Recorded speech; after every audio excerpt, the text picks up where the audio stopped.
Hey guys, welcome to what may or may not become my new setup. I haven't decided yet. I'm still working out some kinks with the lighting and the audio and all that stuff, so stay tuned for some updates on that. But this video is not about that. I'm not going to talk about that today because I want to talk about gift giving. 'Tis the season for giving gifts and also struggling to figure out what you're going to give people. I know even the best gift givers out there have to put a lot of time and effort into figuring out what they're going to get somebody, and for me personally, I kind of enjoy the challenge. I mean, there are definitely sometimes when I don't really enjoy it, like if there's kind of like a lot of pressure to give a really good gift, or if I don't know the person very well. Related to that, this year is the first time that I'm ever doing Secret Santa. Surprisingly, I've just sort of, I guess, avoided it my entire life by chance, not by choice, because I'm actually really excited for this. And it's with a bunch of people who I've only known for a few weeks because I just moved to France. So it kind of ups the stakes a little bit, makes it a little more of a challenge.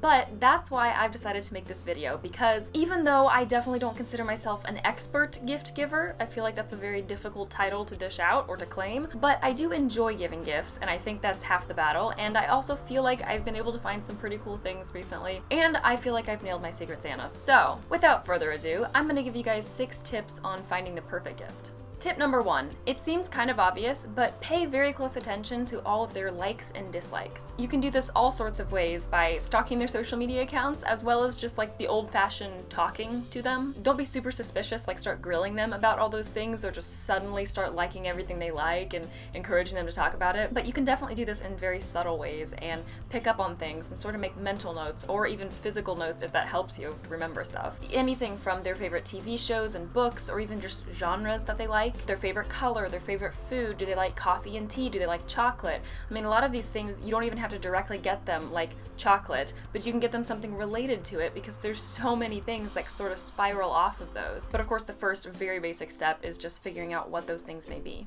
My second tip is to go window shopping. I know this is kind of time consuming, and maybe if you're kind of in a rush, this doesn't really sound like the best idea for you, but if you're kind of at a loss and you're not really feeling creative, then it can be one of the easiest ways just to get a load of ideas all at once. All the marketers, I mean, let them do their job. They are putting all of the Christmassy and giftable stuff right in your faces. And even if you don't end up buying something so traditionally gifty, it might give you ideas for other things that you can buy, or just other avenues that you can explore in a way that sometimes online shopping doesn't really do for you. So go out there, get a coffee or a tea or something to sip as you're walking around, and just look at what's out there. Personally, this is one of my favorite things to do, and this is how I found my Secret Santa and how I found so many other gifts. You can also invite other friends who obviously are not recipients of the gifts you're shopping for, and you can make it just like a whole big friendly shopping spree, and they can also help you lend their ideas. However you want to do it, I highly recommend you try.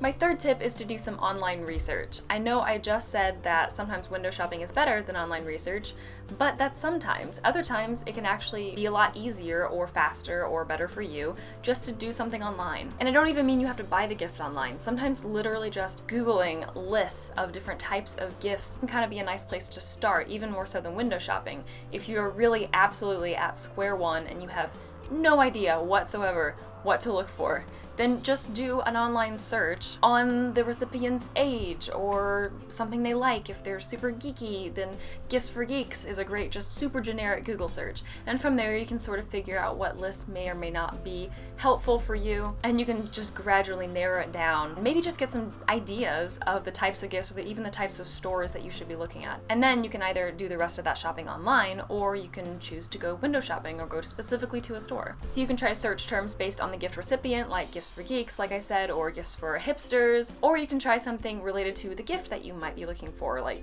kitchen-related gifts. Try to watch the clock, because if you're anything like me, time can definitely get away from you when you're searching on Google, but you probably can find that you'll be pretty efficient with your time when you do this method if you have sort of a few beeline paths to go down. Of course, those can spiral off into others, and that's where you just kind of need to watch the clock. My fourth tip is to make lists. You cannot expect yourself to remember everything that you're going to find when you're out and about window shopping or when you're online researching.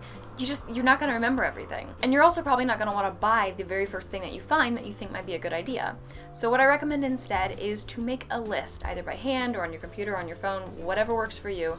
Just start writing down things that you're seeing and things that you think might be a possibility. Don't let yourself get completely carried away because you don't want like a list of 100 things to have to go through afterward. That's going to be a mess. Keep it reasonable. You know your limits. And as you're doing this, you might find that certain trends start to emerge, and that might give you ideas for other things things that you can search for. I love lists, so I definitely recommend you give it a try.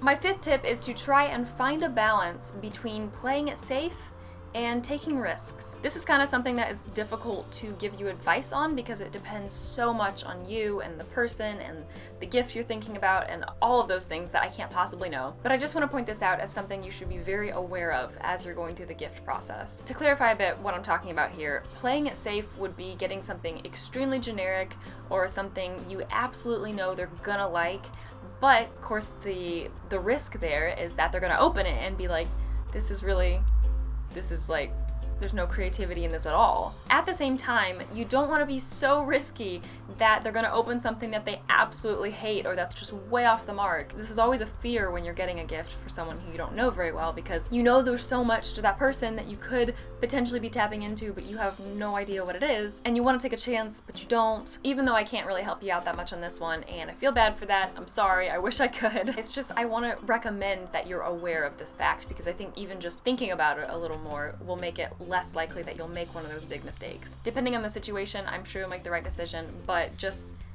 think about it. The sixth and final tip I'm going to give you guys today is to put a little heart into your gift. When it comes to giving a gift, it's not just about what you buy. I mean, this can be a huge part of it, obviously. You can definitely put a lot of personal touches on the actual gift itself, and that can really mean something, but you can also sort of go about it in a way that's a little more creative. You can include a funny card if you're kind of a fun-loving person, you like to joke around, or you can do a handmade card, completely handmade and handwritten and everything if you're kind of crafty. If you're someone who likes to prank, maybe wrap the gift with like 2 layers of wrapping paper or something, or put a box inside a box, or just do something kind of silly. There are so many possibilities to this. It may seem like a lot if you're not really experienced with gift giving or if you don't really like it that much, but I really actually think it's easier than the gift buying part. Even if you've decided to take a complete risk or to play it super safe with the gift, the personal touches that you add to it additionally to the gift, that's something that the person is probably not really expecting, so there's no pressure there. So yes, it may take you a few more minutes of planning and consideration,